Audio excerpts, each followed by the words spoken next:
Je m'appelle Hélène Dubois et j'ai 28 ans. En ce moment même, je suis assise dans ma voiture après le mariage de ma sœur. Les mains encore tremblantes à cause de ce qui vient de se passer. Je n'aurais jamais cru que les mots de ma mère au mariage d'Amandine pourraient changer ma vie à ce point. L'humiliation que j'ai ressentie lorsqu'elle m'a dit que je ne méritais que du pain sec devant tout le monde était écrasante. Mais ce que j'ai fait ensuite a plongé les 200 invités dans un silence complet. Les regards sur leurs visages, les hoquets de surprise dans la foule, même l'expression d'incrédulité de ma propre sœur. Avant de vous raconter cette soirée qui a tout changé, laissez-moi vous ramener au début. Grandir en tant que sœur aînée dans la famille Dubois m'a appris très tôt que l'amour n'était pas distribué de manière égale. Je suis Hélène, la responsable, la fille pragmatique qui n'a jamais tout à fait atteint l'éclat de ma sœur Cad, TTE, Amandine. Amandine a 25 ans, 3 ans de moins que moi, mais elle a toujours été l'enfant prodige aux yeux de ma mère, Patricia. Ma mère, Patricia Dubois, a 52 ans et a perfectionné l'art du favoritisme subtil au fil des décennies. Elle n'a jamais dit ouvertement qu'elle aimait plus Amandine, mais ses actions parlaient en d'elle-même. Quand est venu le temps du lycée, Amandine a été inscrite au prestigieux lycée Saint-Louis, tandis que j'allais au lycée public local, car, comme ma mère l'expliquait, le budget familial ne pouvait s'étirer que pour une seule éducation privée de ce calibre. La comparaison a commencé tôt et ne s'est jamais arrêtée. Amandine a hérité des traits délicats et de la silhouette menue de notre grand-mère, tandis que j'ai hérité des épaules plus larges de mon père et de ce que ma mère appelait diplomatiquement une constitution plus robuste. Les cheveux d'Amandine tombaient en ondulations parfaites, sans effort, tandis que les miens nécessitaient un arsenal de produits pour paraître présentables. Ce n'étaient pas de simples observations dans notre foyer. C'étaient des rappels quotidiens de qui était la plus jolie des deux filles. Mon père, Robert, que Dieu le bénisse, essayait de rester neutre, mais restait surtout silencieux lors de ces comparaisons. C'est le genre d'homme qui croit que maintenir la paix est plus important que de tenir les comptes. Alors, il se retirait simplement dans son atelier chaque fois que la tension devenait trop épaisse. Je me souviens d'un Noël où j'avais demandé un appareil photo, espérant explorer une passion naissante pour la photographie. Amandine, elle, voulait une nouvelle tablette pour ses dessins. Le matin de Noël, elle a déballé la dernière tablette haut de gamme, tandis que je recevais un appareil photo jetable et une carte cadeau pour un service de développement. « On doit être raisonnable, Hélène », avait dit ma mère. « L'art d'Amandine pourrait devenir une carrière. La photographie, c'est un passe-temps coûteux. J'avais à peine 15 ans, mais le message était clair. Ses rêves valaient un investissement. Les miens étaient une frivolité. Au moment où nous avons atteint l'âge adulte, le schéma était gravé dans la pierre. Quand Amandine a décidé d'ouvrir son salon de manucure, nos parents se sont portés garants pour un prêt et ont fourni la compte. Quand j'ai voulu poursuivre des certifications supplémentaires en comptabilité, on m'a dit que l'investissement dans l'éducation était ma propre responsabilité puisque j'avais déjà un emploi stable. Actuellement, je travaille comme comptable au cabinet Dubois et Associés, une PME du centre-ville. Ce n'est pas glamour, mais ça paie les factures et me donne la stabilité que j'ai toujours recherchée. Mes collègues respectent mon souci du détail et mon superviseur a récemment laissé entendre une possible promotion au poste de chef de projet. Mais aux yeux de ma mère, mon salaire stable et ma nature fiable pâlissaient en comparaison de l'esprit d'entreprise d'Amandine et de son nail art digne d'Instagram. L'annonce de son mariage avec Kevin a été le catalyseur qui a mis en lumière des décennies de dynamique familiale déséquilibrée. L'organisation du mariage a révélé à quel point ce favoritisme était profond. Ma mère a passé des mois à rechercher des lieux de réception, insistant sur le fait que seul le grand salon de l'Hôtel de Paris conviendrait pour le jour spécial de sa petite fille. Le budget a explosé pour atteindre 50 000 €, de l'argent que mes parents avaient économisé pendant des années, initialement mis de côté pour des rénovations de la maison et un fonds d'urgence. Chaque détail devait être parfait pour Amandine. Mon rôle dans ce mariage de conte de fées a été relégué à l'arrière-plan. Alors que les amis d'univers, IT d'Amandine, ont été choisis comme demoiselles d'honneur, on m'a assigné les tâches pratiques. J'ai coordonné les prestataires, géré la table des cadeaux et géré les dizaines de petites crises qui surviennent lors de l'organisation d'un mariage. Chaque appel téléphonique, chaque email, chaque négociation de contrat, c'était moi. J'ai passé des week-ends entiers à comparer des fleuristes et des traiteurs, créant des feuilles de calcul pour suivre les dépenses, tout cela pendant qu'Amandine et ma mère assistaient à des dégustations de gâteaux et des essayages de robes. C'était un travail à temps plein en plus de mon emploi. Quand j'ai suggéré que je pourrais faire un discours en tant que sœur de la mariée, ma mère a rapidement rejeté l'idée. Elle a dit que les discours devaient être courts et doux, impliquant que je pourrais divaguer ou dire quelque chose d'inapproprié. « Hélène, tu es si... factuelle », avait-elle dit avec un petit rire condescendant.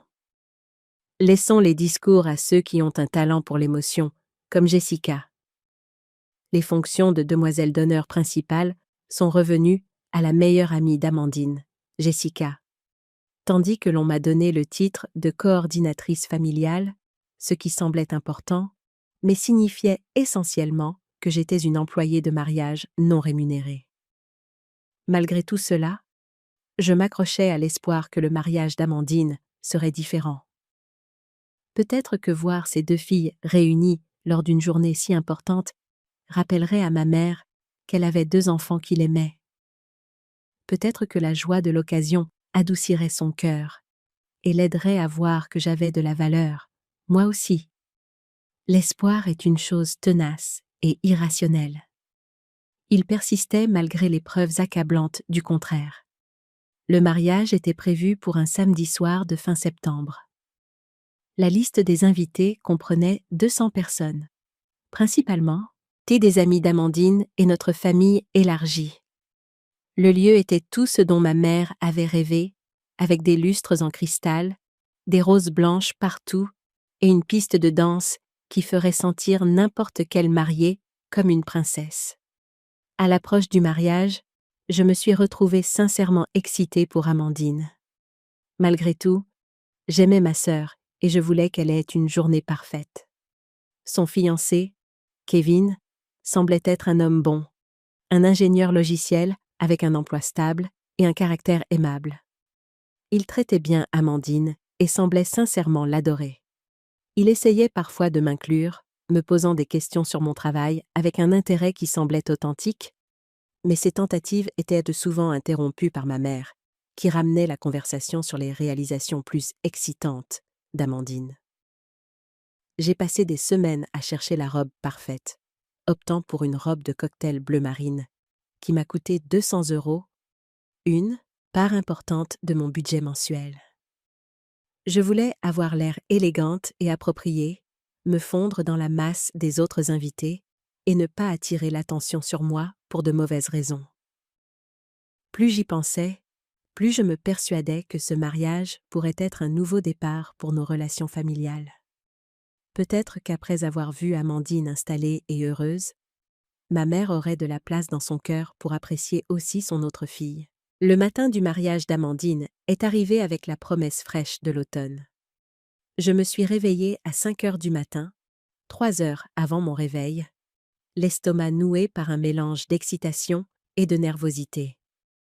Ce serait un grand jour pour notre famille. Et malgré toute l'histoire compliquée, j'étais déterminée à le rendre magnifique pour ma sœur. J'avais prévu de me coiffer et de me maquiller moi-même, ayant regardé d'innombrables tutoriels sur YouTube en guise de préparation. Le comptoir de ma salle de bain ressemblait à un magasin de maquillage qui avait explosé, avec des teintes de fond de teint que j'avais testées chez Sephora, des palettes de fards à paupières que j'avais recherchées pendant des heures et des outils de coiffure que j'avais empruntés à ma voisine. C'était un effort solitaire, une tentative de me sentir aussi spéciale que possible avec les moyens dont je disposais. Pendant ce temps, Amandine avait une équipe complète de professionnels arrivant à l'hôtel à 8 heures du matin. Ma mère avait engagé un coiffeur professionnel, une maquilleuse et même un photographe pour capturer chaque instant de la transformation d'Amandine. Le contraste ne m'a pas échappé, mais j'ai refoulé tout sentiment de ressentiment. C'était le jour d'Amandine. C'est ce que je n'arrêtais pas de me répéter, comme un mantra pour étouffer la petite voix en moi, qui se demandait pourquoi son jour devait signifier ma quasi-invisibilité. Je suis arrivée à la maison familiale vers 10 heures du matin pour aider aux derniers préparatifs. La maison bourdonnait d'activités alors que mes tantes arrangèrent des fleurs et que mes cousins installaient des décorations qui seraient plus tard transportées sur le lieu de la réception.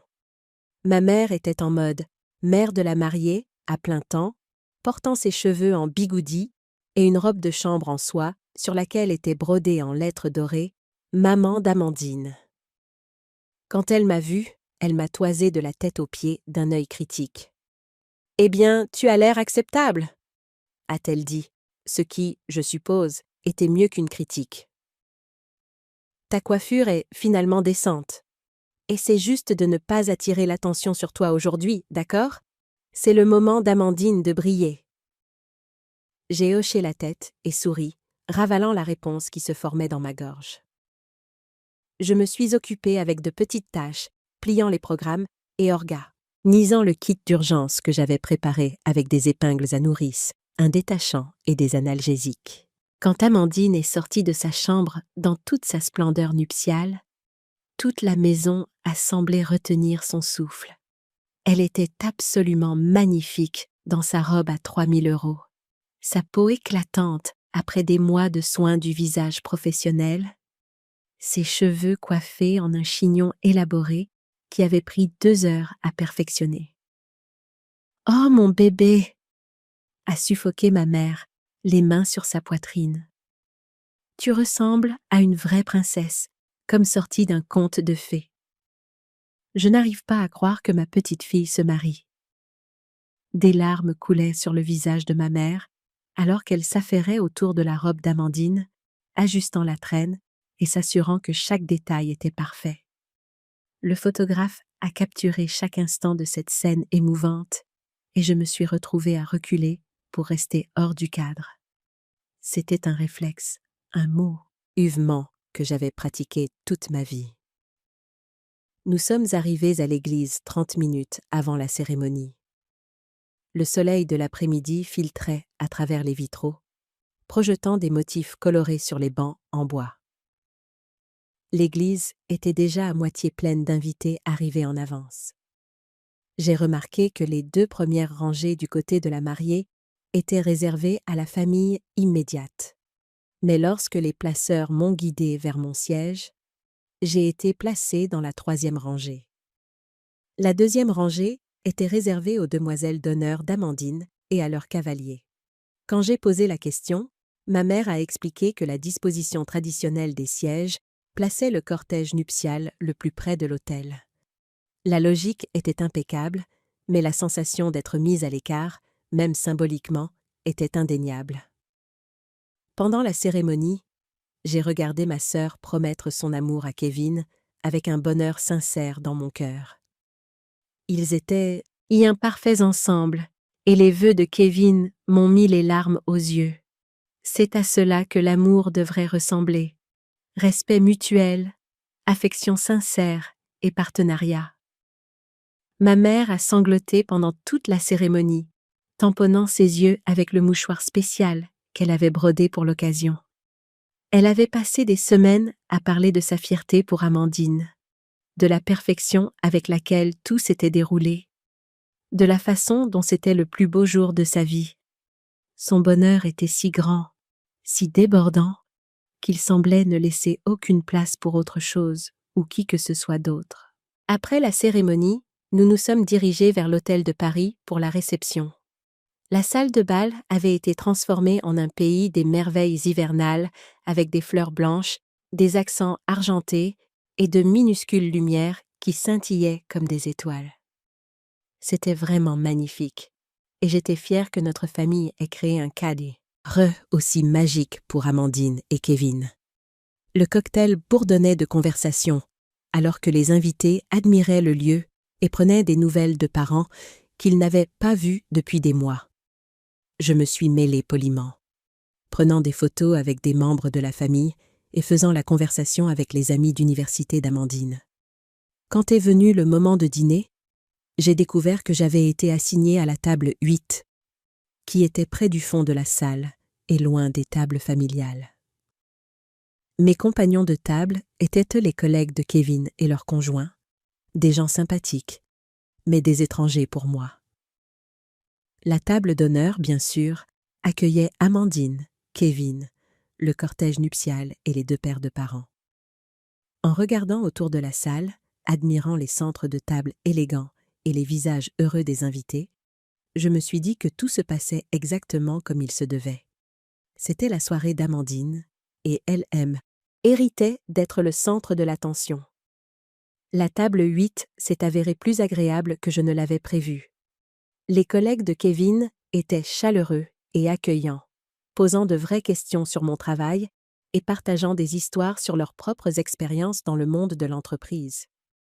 Il y avait quelque chose de rafraîchissant à parler à des gens qui ne connaissaient pas notre histoire familiale et me traitaient simplement comme une autre invitée au mariage. « Alors, que faites-vous dans la vie ?» a demandé Jennifer, une chef de projet dans l'entreprise de Kevin. Elle semblait vraiment intéressée, se penchant en avant pendant que j'expliquais mon rôle en comptabilité. « Je travaille pour le cabinet Dubois et Associés », ai-je répondu. « Je gère les comptes clients et j'aide les petites entreprises à gérer leur comptabilité. Ce n'est pas le travail le plus excitant, mais je trouve satisfaisant d'aider les gens à comprendre leurs fins sans cesse. » « C'est tellement important », a renchéri son mari, Michel. Nous cherchons quelqu'un pour nous aider à organiser nos impôts et peut-être mettre en place un meilleur système de suivi des dépenses. Faites-vous parfois du travail en freelance ? Avant que je puisse répondre, j'ai entendu le son distinctif de la voix de ma mère approchant de notre table. Patricia faisait sa tournée, vérifiant que les invités se sentaient bien et s'assurant que tout le monde était accueilli et diverti. « Oh, voilà mon autre fille !» a-t-elle annoncé à la table, son ton portant cette inflexion particulière qui me faisait toujours grincer des dents. Hélène a toujours été la pragmatique de la famille. La table a souri poliment et Jennifer a poursuivi notre conversation. Nous disions justement à quel point les compétences en comptabilité sont précieuses. Hélène nous parlait de son travail avec les petites entreprises. L'expression de ma mère a légèrement changé, ce resserrement à peine perceptible autour de ses yeux que j'avais appris à reconnaître au fil des ans. Oui, eh bien, Hélène a toujours été douée avec les chiffres, très méthodique, très fiable. Elle a fait une pause et je pouvais sentir ce qui allait arriver. Pas comme Amandine, bien sûr. Amandine a un vrai sens des affaires, vous savez, un flair entrepreneurial naturel. La table est tombée dans un silence inconfortable. J'ai essayé de détourner la conversation. Le salon d'Amandine marche très bien. Elle s'est constituée une clientèle assez importante. Oh oui, a poursuivi ma mère, s'échauffant sur son sujet favori. Amandine n'a que 25 ans et elle possède déjà sa propre entreprise. Elle a une telle vision, une telle créativité. Son compte Instagram a plus de 10 000 abonnés, vous savez. Elle a même été citée dans certains magazines locaux. Michel a hoché la tête poliment. C'est impressionnant, mais un travail stable, et comme celui d'Hélène, est aussi très précieux. Tout le monde ne peut pas être entrepreneur. Le rire de ma mère avait une pointe d'acidité. Eh bien, c'est certainement vrai. Hélène a toujours été plus une suiveuse qu'une meneuse. Certaines personnes sont faites pour un travail stable en coulisses et d'autres sont faites pour briller. Je sentais mes joues brûler, mais j'ai réussi à garder une voix égale. Les deux types de travail sont importants, maman. L'économie a besoin de gens dans des rôles différents. Bien sûr, ma chérie, a-t-elle répondu, me tapotant l'épaule d'une manière qui semblait plus condescendante que réconfortante. Tu as trouvé ta niche. C'est juste qu'Amandine a une telle ambition, une telle volonté. À 25 ans, elle a déjà accompli tellement plus que la plupart des gens à 30 ans. L'insinuation était claire pour tout le monde à table. J'avais 28 ans et, selon ma mère, j'avais accompli bien moins que ma sœur Cad. TTTE. Jennifer et Michel ont échangé des regards, clairement mal à l'aise avec la direction que prenait la conversation. En fait, a dit Jennifer, essayant de sauver la situation. Je pense que ce que fait Hélène semble vraiment exigeant.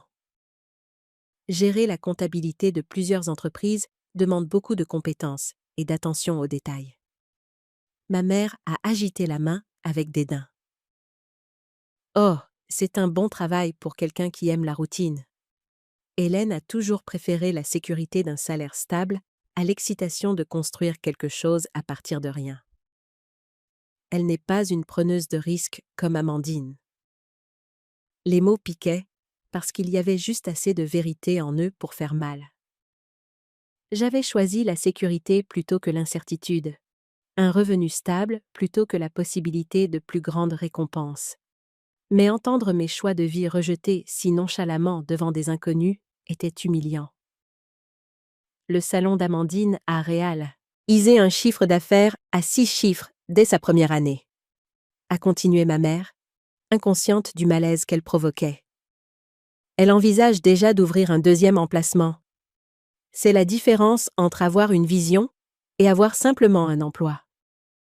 Je me suis excusée de la table, prétextant un besoin d'aller aux toilettes. En réalité, j'avais besoin d'un moment pour me ressaisir avant de dire quelque chose que je regretterais.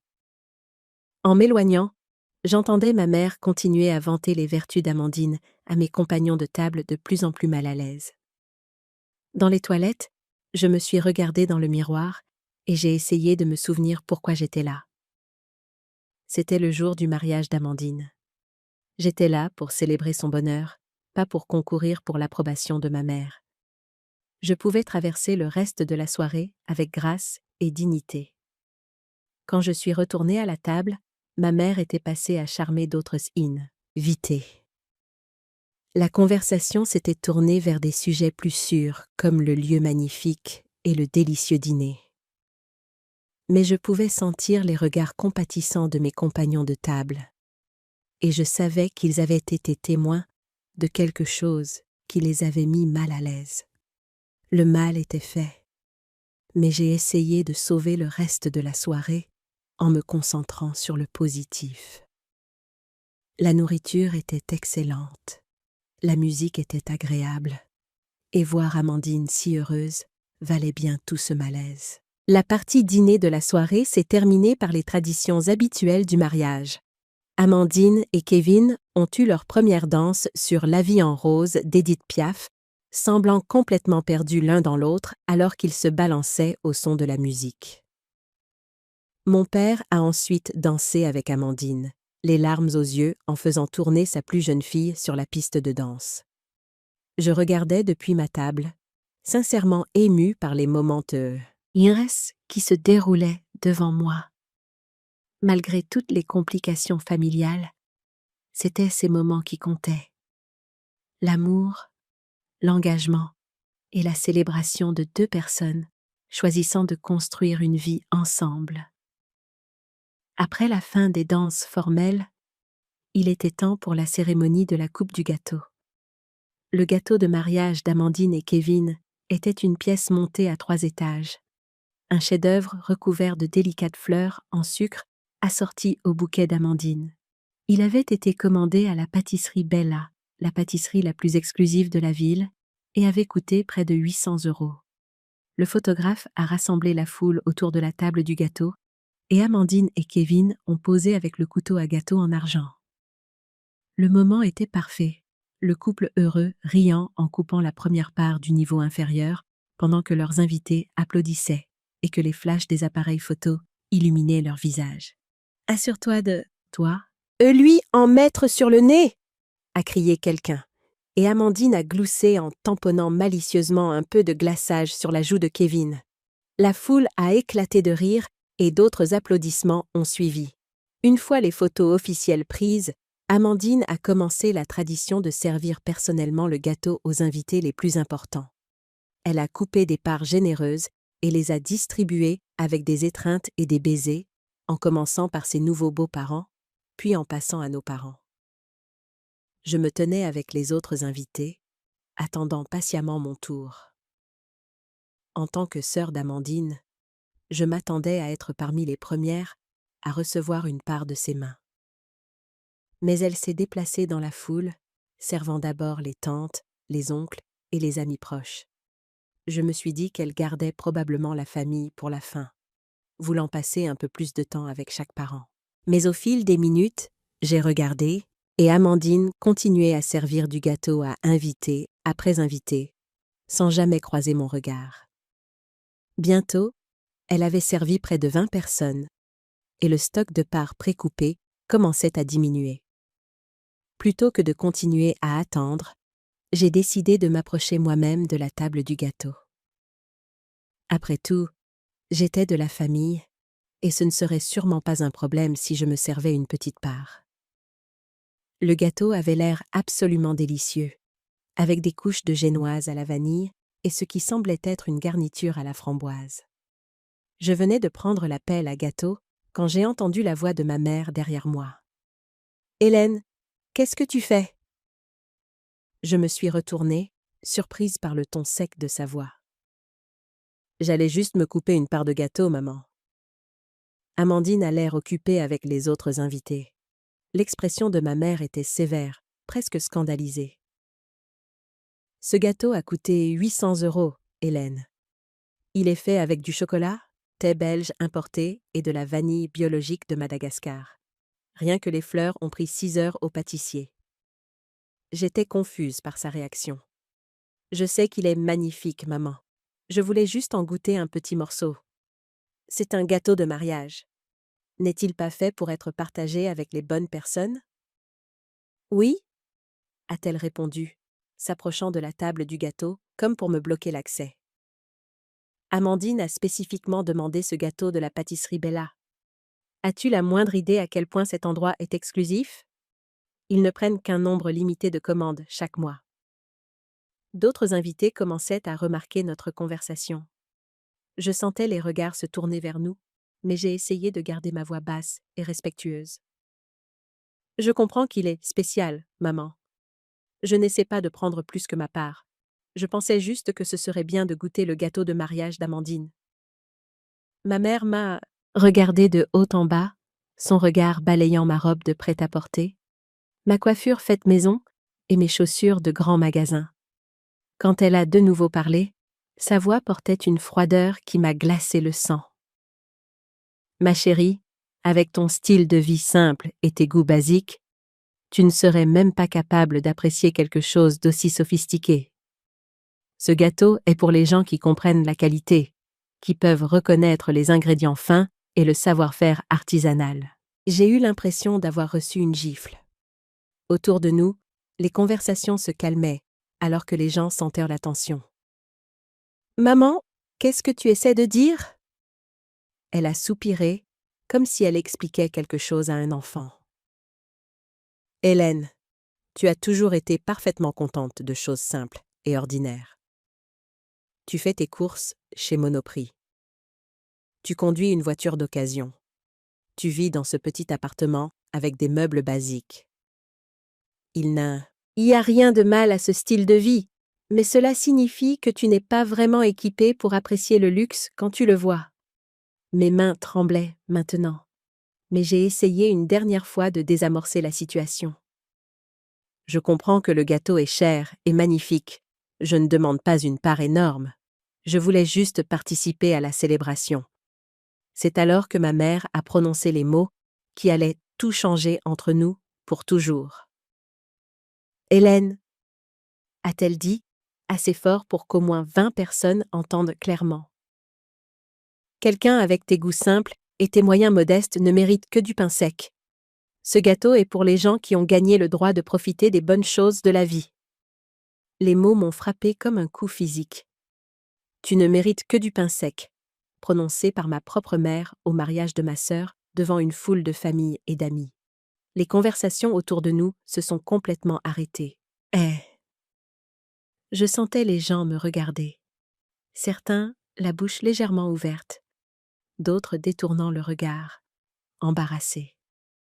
Le silence s'est étiré pendant ce qui a semblé des heures, mais n'a probablement duré que 10 ou 15 secondes. Amandine, qui riait avec des amis de l'autre côté de la pièce, a regardé et m'a vue, figée près de la table du gâteau avec notre mère. Même à 6 mètres de distance, je pouvais voir la confusion sur son visage alors qu'elle observait la scène. Les parents de Kevin, qui discutaient à proximité, regardèrent ma mère avec des expressions de choc et de désapprobation. D'autres invités commençaient à chuchoter entre eux, clairement mal à l'aise avec ce dont ils venaient d'être témoins. Mais ma mère n'avait pas fini. Je n'essaie pas d'être cruelle, Hélène. Je suis juste réaliste. Tu as choisi une vie de simplicité et de frugalité. Il y a de l'honneur là-dedans. Mais cela signifie aussi que certaines expériences, certains plaisirs, ne sont pas vraiment pour toi. Je suis restée là, tenant la pelle à gâteau dans ma main tremblante, incapable de formuler des mots. À ce moment-là, 28 ans de dénigrement subtil, de rejet désinvolte et de comparaison constante se sont cristallisés en cette seule phrase dévastatrice. Tu ne mérites que du pain sec. Le silence qui a suivi les paroles de ma mère semblait éternel.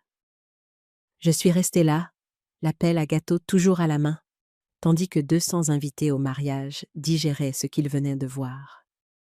Certains détournèrent le regard, embarrassés, d'autres regardaient, choqués, et quelques-uns chuchotaient avec urgence à leurs voisins. Pendant 28 ans, j'avais accepté mon rôle de fille inférieure, la pragmatique, l'enfant qui n'était pas tout à fait à la hauteur. J'avais intériorisé chaque comparaison, chaque rejet, chaque cruauté désinvolte déguisée en évaluation honnête. Mais là, dans cette salle de bal, Ento, huré de témoins du jugement ultime de ma mère sur ma valeur, quelque chose en moi a finalement cédé. J'ai reposé la pelle à gâteau avec soin, mes mains plus stables maintenant qu'elles ne l'avaient été depuis des heures. Le tremblement avait cessé, remplacé par une clarté que je n'avais pas ressentie depuis des années. Je n'allais pas courir aux toilettes pour pleurer. Je n'allais pas me retirer tranquillement à ma table et faire comme si de rien n'était. Je n'allais pas sourire, hocher la tête et accepter ce traitement une fois de plus. Au lieu de cela, je me suis dirigée avec détermination vers la petite scène où le DJ avait installé son équipement. Le groupe était en pause et le microphone était inutilisé sur son pied. Je n'avais jamais fait de discours de ma vie, jamais cherché les feux de la rampe, jamais exigé l'attention. Mais ce soir, ça allait être différent. Je suis montée sur la petite estrade et j'ai saisi le microphone. Le Larsen qui a retenti lorsque je l'ai allumé était assez strident pour attirer l'attention de tout le monde. Les conversations se sont arrêtées, les têtes se sont tournées, et soudain, 200 personnes me regardaient. « Excusez-moi, tout le monde !» ai-je dit, ma voix portant clairement à travers le système de sonorisation. « J'aimerais dire quelques mots. » Je pouvais voir Amandine près de la table du gâteau, son visage un mélange de confusion et d'inquiétude. Kevin s'était placé à côté d'elle, sa main reposant protectriquement sur sa taille.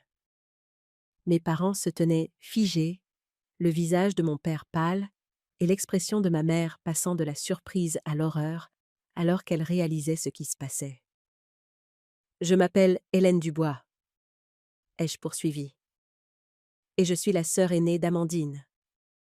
On ne m'a pas demandé de faire un discours ce soir, mais je pense qu'il est temps que je prenne enfin la parole. » La salle était maintenant complètement silencieuse, à l'exception du bourdonnement de la climatisation et des bruits lointains du personnel de cuisine nettoyant les assiettes du dîner.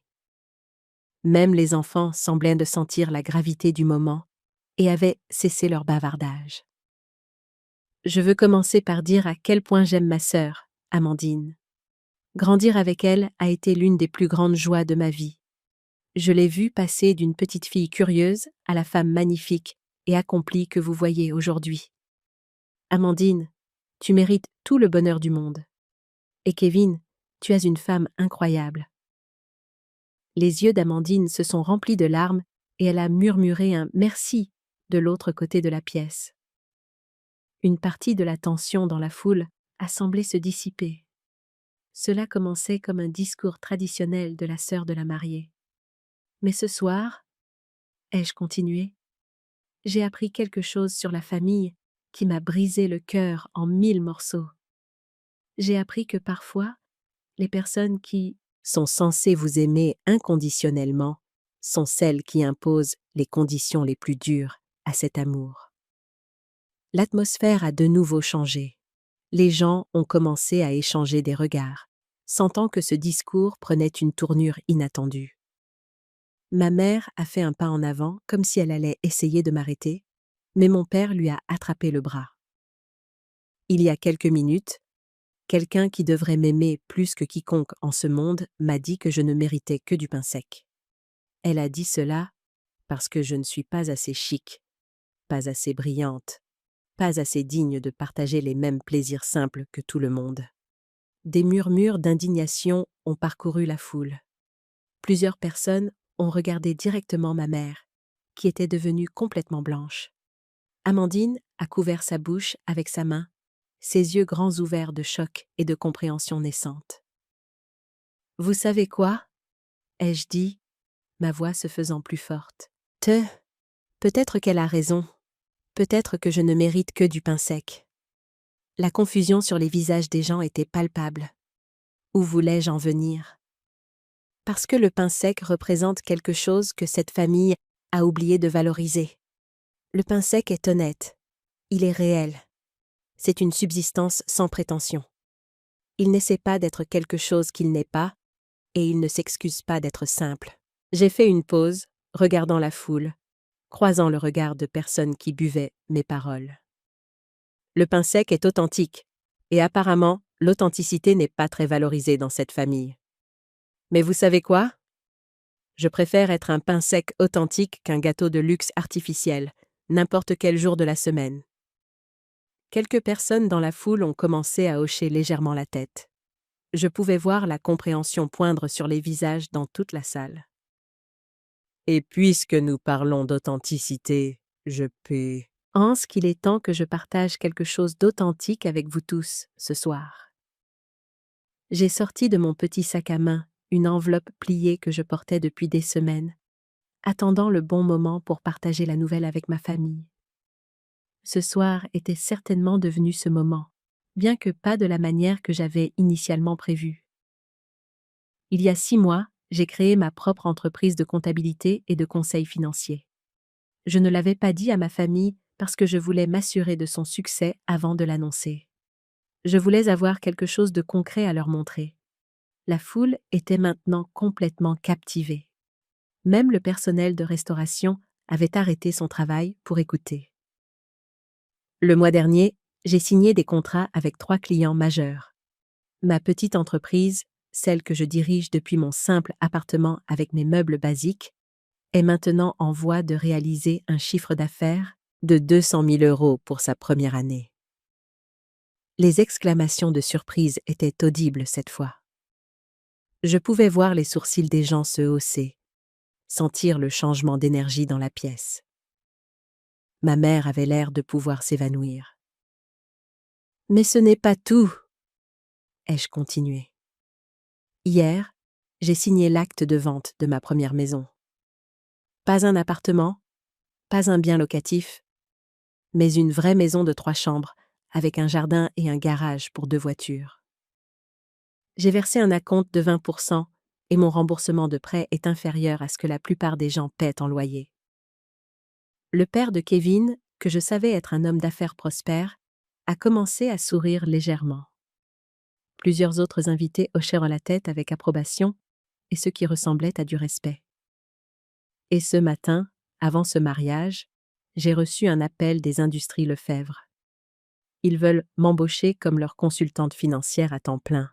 Le salaire qu'ils ont haut, est plus du double de ce que je gagne à mon poste actuel. La salle bourdonnait maintenant de conversations chuchotées. Je voyais les gens me regarder avec un nouvel intérêt, avec un respect que je n'avais jamais reçu de ma propre famille. J'ai gardé tout cela secret parce que je voulais surprendre ma famille. Je pensais que peut-être, si j'atteignais assez de succès, si je me montrais assez digne, je pourrais enfin gagner l'amour et le respect que je cherche depuis toute ma vie. Ma voix s'est légèrement brisée sur ces mots, mais j'ai continué. Mais ce soir, j'ai réalisé quelque chose d'important. Je n'ai pas besoin de gagner l'amour ou le respect de qui que ce soit. Je n'ai certainement pas besoin de prouver ma valeur à des gens qui ont déjà décidé que je ne valais que du pain sec. J'ai regardé directement ma mère pour la première fois depuis que j'avais pris le micro. Amandine, je t'aime plus que tu ne le sauras jamais, et je vous souhaite, à toi et à Kevin, une vie de bonheur ensemble. Tu mérites toutes les belles choses que ce monde a à offrir. Amandine pleurait maintenant, des larmes coulant sur son visage soigneusement maquillé. Kevin avait son bras autour de ses épaules, et tous deux me regardaient avec des expressions d'étonnement et quelque chose qui ressemblait à de la fierté. Mais je ne resterai pas dans un endroit où ma valeur est constamment remise en question, où mes réalisations sont méprisées et où l'on me dit que je ne mérite pas la même gentillesse de base accordée à tout le monde. J'ai reposé le microphone sur son pied et je suis descendue de l'estrade. La salle a éclaté en applaudissements menés par ma tante, Sylvie, qui applaudissait avec enthousiasme depuis sa table près de l'avant. Les parents de Kevin se sont joints à elle, ainsi que la plupart des invités dans toute la salle. Le son était écrasant, déferlant sur moi comme une vague de validation que je n'avais jamais connue auparavant. Les gens étaient maintenant debout, m'offrant une ovation qui a duré ce qui a semblé plusieurs minutes. La suite immédiate de mon discours a été surréaliste. Alors que les applaudissements s'estompaient enfin, je me suis retrouvée entourée de gens que je connaissais à peine. Tous voulaient me serrer la main ou m'offrir des mots de félicitations. L'oncle de Kevin, qui, j'ai appris, était le PDG d'une entreprise manufacturière de taille moyenne, s'est frayé un chemin à travers la foule pour m'atteindre. « Hélène » a-t-il dit, me tendant sa carte de visite. Je n'avais aucune idée que la nouvelle belle-sœur de Kevin était une femme d'affaires aussi accomplie. Nous cherchons quelqu'un exactement comme vous pour aider à rationaliser notre département comptable. Seriez-vous intéressé à discuter d'une opportunité de consultation? Avant que je puisse répondre, Jennifer de ma table de dîner est apparue à mon coude. Hélène, après ce dont nous avons été témoins plus tôt, je dois dire que je suis encore plus impressionnée par votre professionnalisme. Mon mari et moi adorerions vous engager pour organiser nos finances. Pourrions-nous fixer un rendez-vous la semaine prochaine? Les cartes de visite et les offres ont continué d'affluer. Le colocataire d'université de Kevin voulait de l'aide pour la comptabilité de sa start-up. La mère d'une des demoiselles d'honneur d'Amandine possédait une chaîne de boutiques et avait besoin d'un consultant financier. Même certains de mes parents éloignés, des gens que je voyais peut-être une fois par an lors des réunions de famille, m'approchaient avec un respect et un intérêt nouveaux. Mais la personne que je voulais le plus voir était ma sœur. Amandine était restée près de la table du gâteau pendant tout mon discours. Et maintenant, elle se frayait un chemin à travers la foule, vers moi, sa robe de mariée traînant derrière elle comme un nuage. Quand elle m'a atteinte, elle n'a pas dit un mot. Elle a simplement jeté ses bras autour de moi et m'a serré fort, sans se soucier de froisser sa robe coûteuse ou de tacher son maquillage contre mon épaule. « Hélène » a-t-elle murmuré à mon oreille. « Je suis tellement désolée. Tellement, tellement désolée. » Je n'avais aucune idée que maman t'avait dit ça. J'aurais dû faire attention. J'aurais dû te protéger. Nous nous sommes tenus serrés un long moment pendant que la foule continuait de bourdonner autour de nous. Quand nous nous sommes finalement séparés, les yeux d'Amandine étaient rouges de larmes, mais son expression était féroce de détermination. « J'ai été une sœur terrible, a-t-elle continué. J'ai laissé maman te traiter mal pendant des années, et je n'ai jamais rien dit parce que j'avais peur de perdre son approbation. Mais ce que tu viens de faire, te défendre Mais ça, c'était la chose la plus courageuse que j'ai jamais vue. Amandine, c'est le jour de ton mariage, ai-je dit, essayant de détourner ses excuses. Tu n'as pas besoin de t'inquiéter des drames familiaux ce soir. Si, j'en ai besoin, a-t-elle insisté. Parce que la famille, c'est se protéger les uns les autres, et je ne t'ai pas protégé. Ça change maintenant. Kevin est apparu à côté de nous, ayant finalement réussi à traverser la foule. Son expression était sérieuse, presque sombre. « Hélène » a-t-il dit, « je te dois aussi des excuses. Je fais partie de cette famille depuis 3 ans maintenant, et j'ai vu à quel point tu es traitée différemment. J'aurais dû dire quelque chose.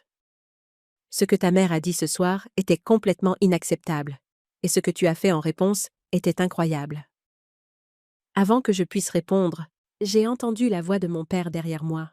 « Hélène, ma chérie, on peut parler ?» Je me suis retournée pour trouver mon père debout, l'air plus vieux que je ne l'avais jamais vu. Son visage était pâle et ses mains tremblaient légèrement. « Papa » ai-je dit prudemment. « Qu'est-ce qu'il y a ?»« Je dois te présenter mes excuses, » a-t-il dit, sa voix à peine un murmure. « J'ai été un lâche pendant trop d'années. J'ai regardé ta mère te traiter injustement, et je suis resté silencieux parce que je pensais que maintenir la paix était plus important que de défendre ce qui est juste. » Il a fait une pause, luttant pour trouver ses mots. « Mais ce soir, en l'entendant te dire ces choses, en te voyant devoir défendre ta propre valeur devant ta propre famille, j'ai réalisé que mon silence a été tout aussi nuisible que ces mots. J'aurais dû te protéger. J'aurais dû être le père que tu méritais. » La conversation a été interrompue par l'approche de ma mère, qui avait été remarquablement absente pendant les félicitations et les excuses. Patricia avait l'air éantie, sa coiffure soignée maintenant légèrement ébouriffée, son maquillage montrant la tension des événements de la soirée. « Hélène » a-t-elle commencé, mais j'ai levé la main. « Maman, pas ici, pas maintenant, c'est le mariage d'Amandine, et je l'ai déjà assez perturbée. »« Mais je dois expliquer » a-t-elle insisté. Je ne le pensais pas comme ça à sonner. La foule autour de nous s'était tue, sentant une autre confrontation se préparer. Amandine s'est rapprochée de moi, un geste de solidarité qui n'est pas passé inaperçu. « Si, tu le pensais » ai-je dit simplement. « Et c'est bon, au moins maintenant, je sais exactement où j'en suis. » Le visage de ma mère s'est décomposé, mais avant qu'elle ne puisse répondre, tante Sylvie est apparue et a doucement pris son bras. « Patricia, je pense que tu en as assez dit pour ce soir, » a dit Sylvie fermement. « Laissons les jeunes profiter du reste de la fête. » Alors que ma mère était emmenée, je me suis retournée vers Amandine et Kevin. Malgré tout ce qui s'était passé, je voulais que leur soirée se termine sur une note positive. « Vous devriez retourner voir vos invités, » ai-je dit. « C'est votre fête et tout le monde est là pour célébrer votre mariage. »« Tu vas rester ?» a demandé Amandine avec espoir. J'ai regardé autour de la salle, observant les visages des personnes qui avaient été témoins de mon moment de vérité. Certains étaient des membres de la famille qui digéraient encore ce qu'ils avaient mieux vu. D'autres étaient de nouvelles connaissances qui me voyaient soudainement comme quelqu'un digne d'intérêt. La dynamique avait complètement changé en l'espace de 20 minutes. « Oui » ai-je dit finalement. « Je pense que je vais rester. » Le reste de la célébration du mariage a pris une toute autre tournure après mon discours. Là où j'avais été auparavant invisible, reléguée à l'arrière-plan du grand jour de ma sœur, je me suis retrouvée au centre de l'attention de la manière la plus inattendue qui soit. La piste de danse nous appelait alors que le groupe reprenait à jouer. Mais au lieu de la playlist de mariage typique, il semblait choisir des chansons avec plus d'énergie, plus de célébration. Le père de Kevin, un homme distingué d'une 60aine d'années, s'est approché de moi avec un sourire chaleureux. « Hélène, me feriez-vous l'honneur de cette danse ?» a-t-il demandé en tendant la main. Je pense que nous avons beaucoup de choses à nous dire. Alors que nous nous déplacions sur la piste de danse, il s'est penché assez près pour parler par-dessus la musique. Vous savez, Kevin m'a raconté des histoires sur sa future belle-famille, mais il n'a jamais mentionné à quel point sa belle-sœur était impressionnante. Ce discours a demandé un vrai courage. « Merci », ai-je répondu, encore un peu déconcertée par la réaction positive que je recevais. Je n'avais jamais eu l'intention de faire une scène au mariage d'Amandine. Parfois, les scènes se font toutes seules, a-t-il dit sagement. La question est de savoir si vous les gérez avec grâce ou si vous les laissez vous gérer. Vous avez choisi la grâce. Pendant la danse, d'autres invités nous ont approchés, voulant poursuivre les conversations qui avaient commencé après mon discours. Le PDG de l'entreprise manufacturière a confirmé son intérêt à m'engager pour un projet de consultation majeur. 2 autres propriétaires d'entreprise ont laissé leurs coordonnées à Kevin, lui demandant de me les transmettre. À la fin de la soirée, j'avais collecté plus de cartes de visite que je ne pouvais en mettre dans mon petit sac à main, et j'avais programmé 3 réunions pour la semaine suivante. Plus important encore, j'avais ressenti quelque chose que je n'avais jamais ressenti lors d'une réunion de famille auparavant. Le respect. La grande sortie d'Amandine et Kev. Elle était prévue à 23h avec des cierges magiques et des pétales de rose. À l'approche de l'heure, j'ai aidé à rassembler les invités devant l'entrée de l'hôtel pour le départ. Amandine m'a prise à part une dernière fois avant qu'elle et Kevin ne montent dans la limousine décorée qui les emmènerait à leur suite de nuit de noces. « Hélène, je veux que tu saches que tout change après ce soir, » a-t-elle dit, me serrant fermement les mains. « Je ne laisserai plus maman te traiter comme elle l'a fait. Kevin et moi en avons parlé et nous sommes tous les deux d'accord que ce qui s'est passé ce soir était inacceptable. Amandine, tu n'as pas besoin de mener mes batailles, lui ai-je dit. Je peux prendre soin de moi. Je sais que tu le peux, a-t-elle répondu. Tu l'as prouvé ce soir. Mais les sœurs doivent se soutenir et je ne t'ai pas soutenue. Ça va changer. Alors que les cierges magiques illuminèrent la nuit et qu'Amandine et Kevin s'éloignaient sous une pluie de pétales de roses et de vœux, j'ai ressenti un sentiment de clôture que je n'attendais pas. Cette journée avait commencé avec moi, me sentant comme la sœur invisible et sous-estimée. Et elle se terminait avec moi, me sentant vue et respectée pour la première fois depuis des années. Les mois qui ont suivi le mariage d'Amandine ont apporté des changements que je n'aurais jamais pu anticiper. Mon entreprise de consultation a explosé avec de nouveaux clients, dont beaucoup étaient au mariage et avaient été témoins de mon discours improvisé. Le bouche-à-oreille s'est rapidement répandu dans le milieu des affaires de notre ville, et bientôt, j'étais submergée de projets qui me mettaient au défi et m'enthousiasmaient. L'offre d'emploi des industries Lefebvre s'est avérée encore meilleure que je ne l'avais initialement compris. Non seulement le salaire était nettement supérieur à tout ce que j'avais gagné auparavant, mais le poste était assorti d'une participation au capital de l'entreprise et d'un potentiel d'avancement rapide. 6 mois après le mariage, j'avais emménagé dans ma nouvelle maison, embauché 2 employés à temps partiel pour m'aider avec ma clientèle croissante, et j'avais fait l'objet d'un article dans le journal économique local en tant qu'entrepreneur montant à suivre. Mais les changements les plus significatifs concernait mes relations familiales. Amandine a tenu sa promesse de me défendre. Lorsque notre mère a fait l'un de ses commentaires dédaigneux habituels lors d'un dîner de famille, Amandine l'a immédiatement reprise. « Maman, c'est exactement le genre de commentaire qui a tant blessé Hélène à mon mariage », a dit Amandine fermement. « Hélène est brillante et accomplie, et elle mérite le même respect que tu accorderais à n'importe qui d'autre. » Mon père a également commencé à changer. Il a commencé à m'appeler régulièrement, me posant des questions sur mon entreprise et exprimant un intérêt sincère pour ma vie. Pour la première fois, j'avais l'impression d'avoir une vraie relation avec lui, pas seulement la distance polie qui avait caractérisé nos interactions pendant des années. La relation avec ma mère s'est avérée plus compliquée.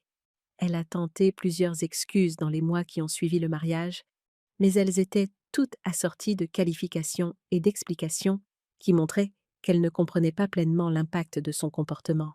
« Je n'ai jamais voulu te faire de mal », disait-elle. « J'essayais juste de t'encourager à viser plus haut. » Finalement, j'ai dû fixer des limites claires. J'assisterai aux réunions de famille et maintiendrai une relation cordiale, mais je n'accepterai plus d'être traitée comme un membre inférieur de la famille. Lorsqu'elle faisait des comparaisons entre Amandine et moi, je changeais calmement de sujet si nécessaire, je quittais la pièce. Le résultat le plus inattendu a été la façon dont l'histoire de mon discours de mariage s'est répandue au-delà de notre cercle familial et social. La tante de Kevin, qui travaillait dans le marketing, avait enregistré une partie de mon discours sur son téléphone et l'avait partagé avec des amis. Bientôt, on m'a demandé de prendre la parole lors d'événements de réseautage pour femmes et de conférences professionnelles sur le thème de l'affirmation de soi et de la reconnaissance de sa propre valeur. Ma métaphore du pain sec a résonné auprès des auditoires d'une manière que je n'aurais jamais pu prévoir. Des femmes m'approchaient, après ces interventions, pour partager leurs propres histoires de sentiments de dévalorisation ou d'oubli dans leur famille ou leur carrière.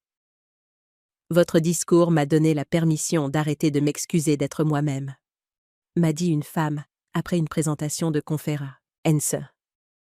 J'ai réalisé que je passais tellement d'énergie à essayer de prouver ma valeur à des gens qui avaient déjà décidé que je n'en avais pas. En réfléchissant à cette nuit transformatrice 2 ans plus tard, assise dans le bureau de ma maintenant florissante entreprise de conseil financier, je suis frappée de voir comment un moment de refus d'accepter un traitement inacceptable a changé toute la trajectoire de ma vie. Ma relation avec Amandine n'a jamais été aussi forte. Elle et Kevin sont devenus certains de mes amis les plus proches, et Amandine me réfère fréquemment des clients. Elle est également devenue farouchement protectrice de notre relation, faisant clairement comprendre à notre mère que tout manque de respect envers moi est un manque de respect envers elle aussi. Mon père et moi avons construit la relation que j'ai toujours souhaité que nous ayons. Il passe régulièrement à mon bureau juste pour discuter, et il est devenu, un de mes plus grands champions, racontant fièrement à ses amis les réalisations commerciales de sa fille. La situation avec ma mère s'est stabilisée en une sorte de détente. Elle semble comprendre que la dynamique entre nous a changé de façon permanente. Et bien qu'elle ne comprenne peut-être jamais pleinement les dommages causés par ces années de favoritisme, elle a appris à me traiter avec un respect de base. Mais le changement le plus important a peut-être été interne. Je ne cherche plus la validation de personnes qui se sont avérées incapables de la fournir. J'ai appris à reconnaître ma propre valeur indépendamment de l'opinion de quiconque. Et j'ai découvert que le respect de soi est bien plus précieux que l'approbation des autres. Le succès commercial qui a suivi mon discours de mariage a été gratifiant. Mais ce n'est pas le discours lui-même qui a changé ma vie. C'est la décision d'arrêter d'accepter un traitement qui diminuait mon estime de moi. C'était de choisir de croire que je méritais mieux, même lorsque les personnes les plus proches de moi suggéraient le contraire. J'ai appris que l'authenticité n'est pas toujours confortable ou pratique, mais qu'elle en vaut toujours la peine. Quand on arrête de prétendre être plus petit que l'on est pour mettre les autres à l'aise, on crée l'espace pour que son vrai soi émerge et prospère. Le commentaire sur le pain sec, qui était censé me remettre à ma place, m'a en fait libérée d'un endroit où je n'aurais jamais dû être confinée. Parfois, les déclarations les plus blessantes peuvent devenir les catalyseurs des changements les plus positifs dans votre vie. Je pense souvent à ce moment lorsque je travaille avec des clients qui se sous-estiment ou acceptent moins que ce qu'ils méritent dans leur vie professionnelle. Je partage mon histoire non pas comme un conte de vengeance ou de triomphe sur un dysfonctionnement familial, mais comme un exemple de ce qui devient possible lorsque l'on décide de se défendre avec courage et grâce. Les mots de ma mère étaient destinés à me diminuer, à me rappeler ce qu'elle considérait comme ma juste place dans la hiérarchie familiale. Au lieu de cela, ils sont devenus la poussée dont j'avais besoin pour enfin réaliser mon plein potentiel et revendiquer la vie que j'avais eu trop peur de poursuivre. Maintenant, quand quelqu'un essaie de me convaincre que je devrais accepter moins que ce que je mérite, ou que mes normes sont trop élevées, ou que je devrais être reconnaissante pour des miettes quand je pourrais avoir le repas entier, je me souviens de cette nuit au mariage d'Amandine. Je me souviens du pouvoir qui est venu du fait de dire enfin non à un mauvais traitement. Et je me souviens que parfois, la chose la plus radicale que vous puissiez faire est simplement de refuser d'accepter un traitement inacceptable. Parfois, la chose la plus courageuse que vous puissiez faire est de vous lever et de dire votre vérité, même si votre voix tremble et même si vous n'êtes pas sûr que quelqu'un écoutera. La question que je laisse toujours aux gens est la suivante. Que feriez-vous si quelqu'un vous disait que vous ne méritez que du pain sec? Accepteriez-vous leur évaluation de votre valeur? Ou leur montreriez-vous de quoi vous êtes vraiment capable? Parce que voici ce que j'ai appris cette nuit-là, et tous les jours depuis. Vous apprenez aux gens comment vous traiter parce que vous êtes prêt à accepter. Et lorsque vous arrêtez d'accepter un traitement qui diminue votre valeur, vous ne changez pas seulement la façon dont les autres vous voient, vous changez la façon dont vous vous voyez vous-même. Ce mariage m'a appris que, parfois, les plus belles transformations viennent des moments les plus laids. Parfois, il faut être prêt à mettre les gens mal à l'aise avec sa vérité avant qu'ils ne voient votre valeur. Et parfois, il faut être prêt à choquer les gens avec sa force avant qu'ils n'arrêtent de sous-estimer votre valeur. Alors je vous demande, êtes-vous prêt à défendre votre valeur? Êtes-vous prêt à montrer au monde de quoi vous êtes vraiment capable? Parce que votre voix compte.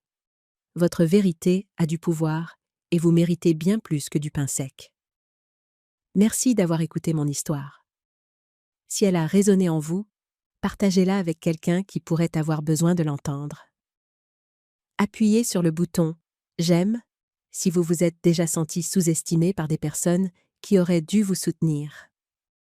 Abonnez-vous pour plus d'histoires sur la découverte de sa force et la revendication de sa valeur. Et surtout, laissez un commentaire ci-dessous pour me raconter une fois où vous vous êtes défendu ou une fois où vous auriez souhaité avoir le courage de le faire. Vos histoires inspirent les autres à trouver leur propre courage et ensemble, nous pouvons nous rappeler que nous méritons tous une place à la table, pas seulement les miettes qui en tombent. D'ici là, souvenez-vous que votre valeur n'est pas déterminée par la façon dont les autres vous traitent, mais par la façon dont vous choisissez de vous traiter vous-même.